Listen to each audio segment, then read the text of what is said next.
That does it for us at 5. The Fox 13 6 o'clock news starts right now. I'm looking forward to it, and like I said, put it all behind us. Right now at 6, voters have their say about what's driving them to the polls, the big issues on their minds. Plus, the Bay Area and the nation getting ready for Election Day tomorrow after unprecedented levels of early voting. Should I have my child tested? Where can I go to get my child tested? Well, there's a new hotline for Polk County parents with questions about COVID-19, what they're doing to clear up confusion about the pandemic. From Tampa Bay's #1 news station, this is the Fox 13 6 o'clock news. Good evening, everybody, and welcome. I'm Kelly Ring. And I'm Mark Wilson. Thanks so much for joining us tonight. Well, you know it. Here we go. In 13 hours, the polls will open for Election Day. And for many folks who are casting a ballot, it's not just about picking a winner and a loser tomorrow. It's about making your voice heard based on what issues are important to you. Tonight, our own Josh Cassio spent the day today speaking with voters to find out what's driving them in this election right now. I know you got all sorts of opinions today, Josh. What did you find out? Yeah, Mark, we talked to a pretty good cross-section of voters to get to the heart of what some of the biggest issues are to them and what's driving them to the polls. We boiled that down tonight. We're calling it the 3 Ps. We also asked folks how confident they are in their candidate being the last man standing. Mark, I'll tell you, both sides say they are very nervous. It's like watching a tight game. We're late in the 4th quarter and really could go either way. So I guess at this point, stay tuned. Back to you. The entire world is going to be hanging on a thread tomorrow night. Let's just hope we have a decision tomorrow night. Josh, thanks very much. Well, supervisors of elections are making final preparations for tomorrow and what could be record voter turnout. Most counties in Florida saw record mail-in and early voting numbers already. And take Hillsborough and Pinellas as examples of this. More than 60% of registered voters in both counties have already cast their ballots. Hillsborough Supervisor of Elections Craig Latimer says that voter turnout for a presidential election typically hits about 72 or 73%, but he thinks this year could even see an even higher number. Meanwhile, law enforcement say they're not going to tolerate voter intimidation. Latimer hopes that that will not be a problem. We're going in here with a positive attitude, and we've seen 14 days of early voting where people have been standing in lines. There's been no heckling. They've been talking, different parties talking to each other. Remember, you have to vote at your assigned polling site in your precinct. If you don't know where that is, just check the website for your supervisor of elections in your county, and then make sure you bring identification with you that shows your signature. Well, meantime, this is the 20-second cell phone video that has gone viral, showing protesters crashing an outdoor dinner at a St. Pete restaurant back in September. You may remember the video. The group was protesting, marching against police brutality, but suddenly 2 friends found themselves in a heated confrontation. And tonight, the 2 are telling their side of the story for the first time. They told Fox 13's Gloria Gomez that after weeks of being harassed online, they now just want to set the record straight. Well, friends say they're still in disbelief over a boating accident that took the life of a 16-year-old little girl in Indian Shores this weekend. Fox 13's Jennifer Holton is joining us now live from Johns Pass, where family and friends are holding a vigil in her memory. Such a tragedy, Jen. Such a horrific tragedy, Kelly, and this vigil is just wrapping up now. It started about an hour ago. Organizers said that they expected 50 to 60 people to turn out. More than 200 came tonight to honor the memory of Rachel Herring, and others to comfort those who are still trying to cope with the reality that this young woman was just gone too soon. Well, many parents have been confused about where to turn for answers about COVID-19 and whether their kids can still attend school safely. Coming up next, how one county's trying to help them out. Paul, 10 out of 10 scale today. Yeah, I tell you, what a great day, and well-deserved after a record-setting October. As nice as our weather is, can you believe this is lurking south of us? Almost a Cat 5 hurricane. It's in the Caribbean Sea. It's heading for Nicaragua, and it's a big problem. We'll talk about that and our nice weather coming up in a few minutes. Don't go away.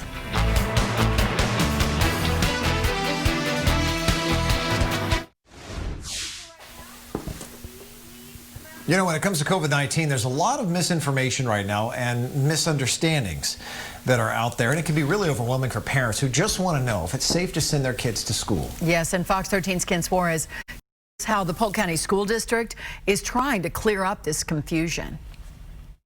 And now, Fox 13 Chief Meteorologist Paul Delgado with your Sky Tower radar forecast. I'll tell you what, the time change, I just missed this view. I know it gets dark early, but yeah, 6:16, crystal clear skies, great visibility. The sky just popped today, and this is what we usually have, at least not always, but some of the time in the wintertime.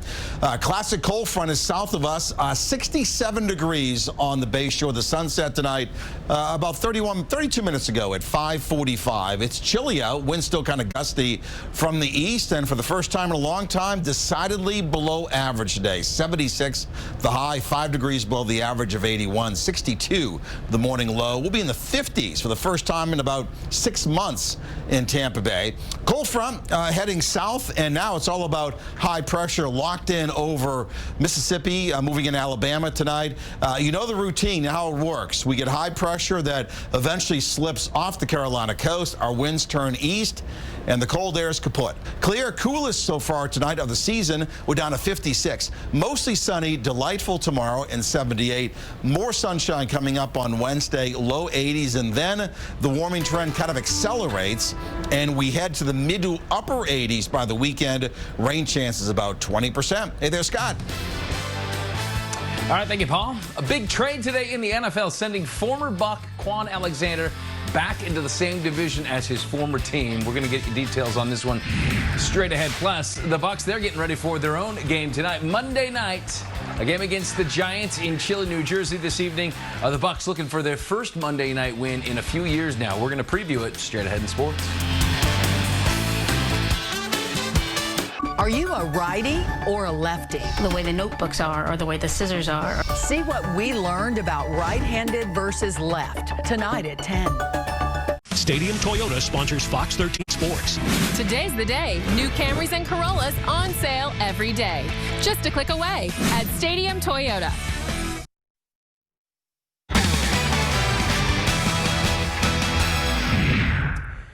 Well, on paper, this game isn't even close. The Bucs should handle the Giants with ease tonight on Monday Night Football. To give you an idea of just how bad New York football has been this year, there have been more wins at MetLife Stadium this year from the XFL's New York Guardians than the Giants and the Jets combined. This probably did not help Mullen's case going back out on the field and trying to incite the crowd. But he has since put out a statement where he said that his actions have no place in college football. So apologizing for his actions, and he's going to feel it in the pocketbook a little bit, guys. Yeah, he will. I mean, everybody was talking about it for sure. Yeah. Scott, thanks.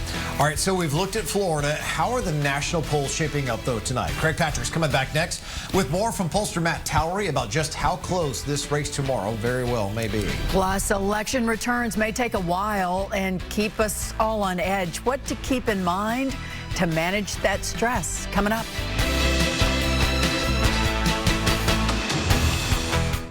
Fox 13 News is brought to you in part by Optimum Healthcare Medicare Advantage plans.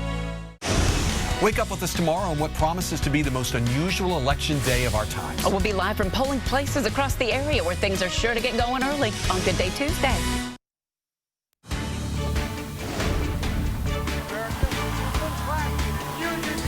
Now at 6:30, the race for the White House coming down to the home stretch. How both campaigns right now are spending their last day pushing for votes. Plus, we take a look at where the national polls stand right now. We're also going to take a look at what's been driving up COVID-19 cases and the latest warning from public health officials about the next few weeks.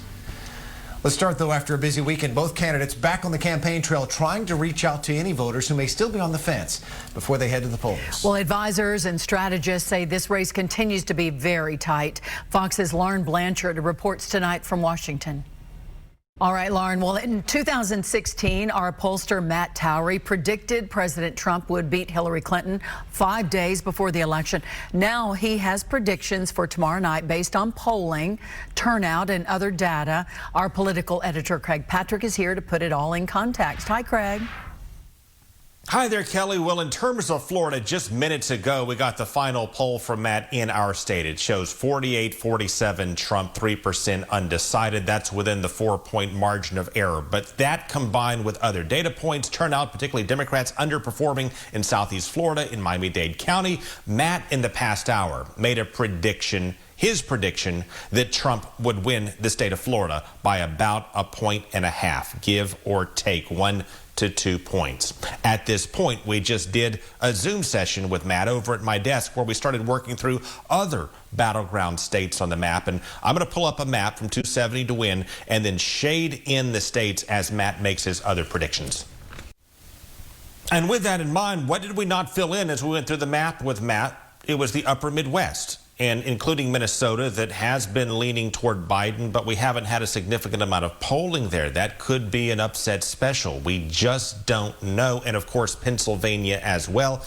Matt is not in a position to make calls in that part of the country.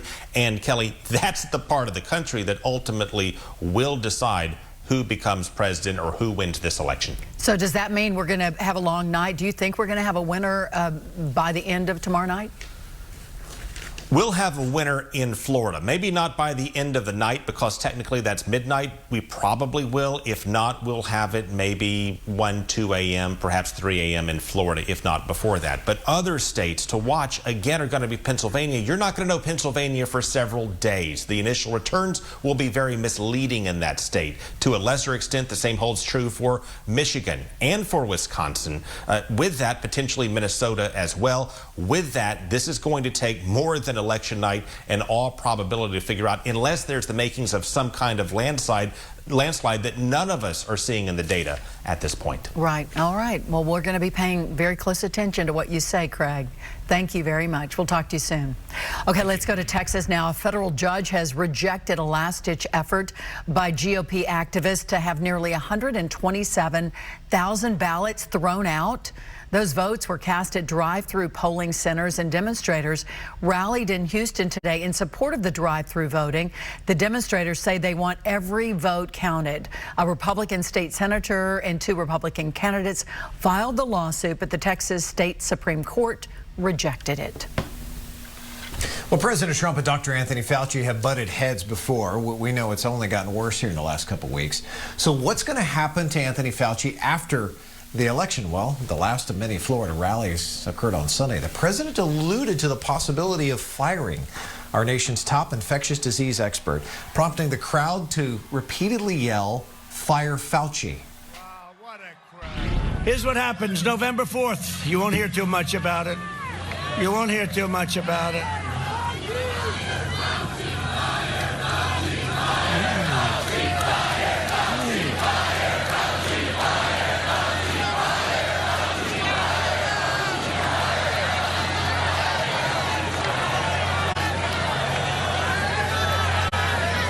Don't tell anybody, but let me wait till a little bit after the election.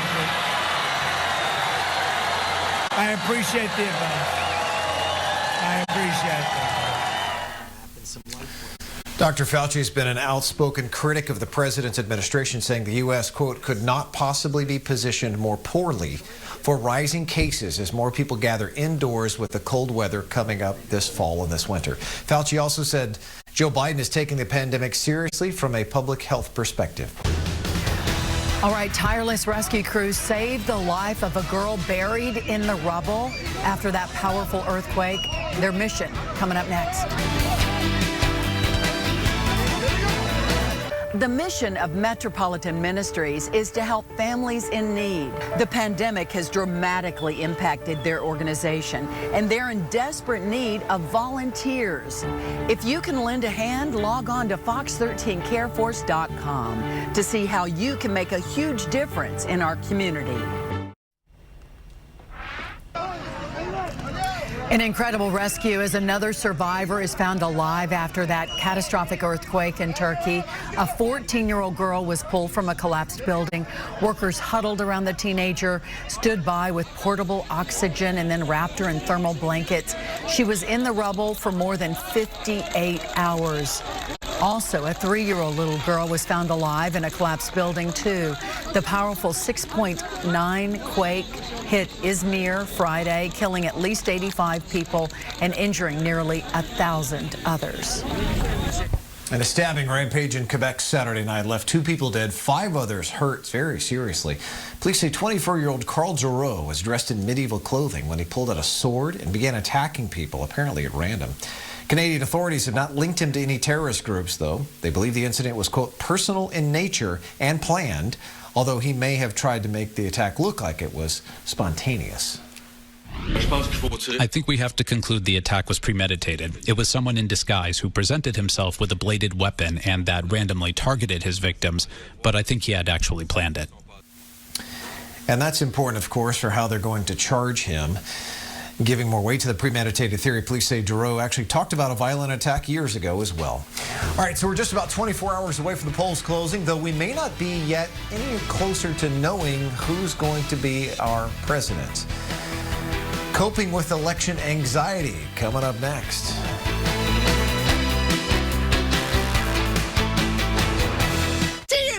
Halsey is killing Halloween with her costume looks. What is this for? Halloween. She was sitting there with a Melania costume. She's like, what's this all about? Watch TMZ tonight at 7:30. Mario, I started crying like a little kid. Ricky Martin on his life-changing moment in quarantine. Next, Access Hollywood.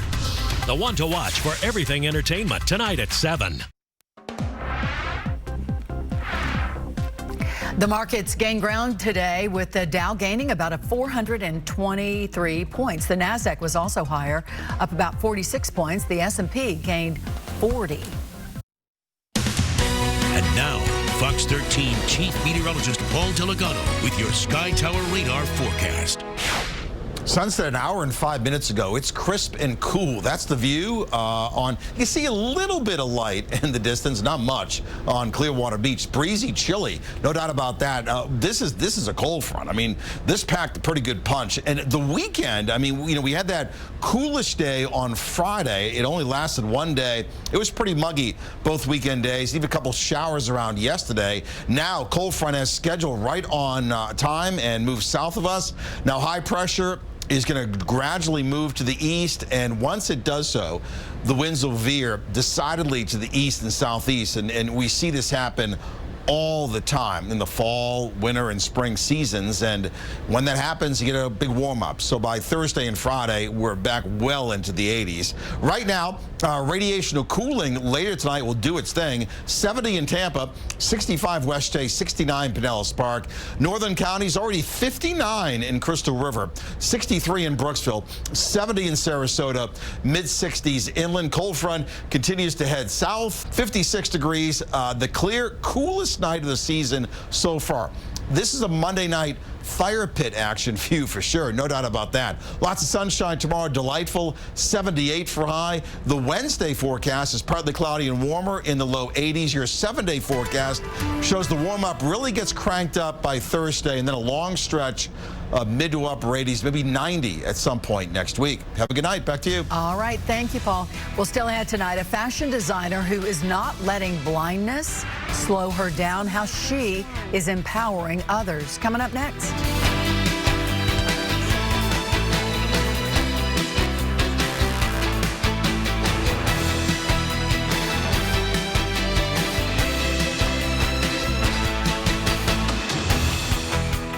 What's Right with Tampa Bay is sponsored by United Way Suncoast, helping to create bold solutions to our community's biggest challenges. Visit UnitedWaySuncoast.org. All right, have you ever met a legally blind fashion designer? Tonight, you will. Our story is What's Right with Tampa Bay. This was my first one.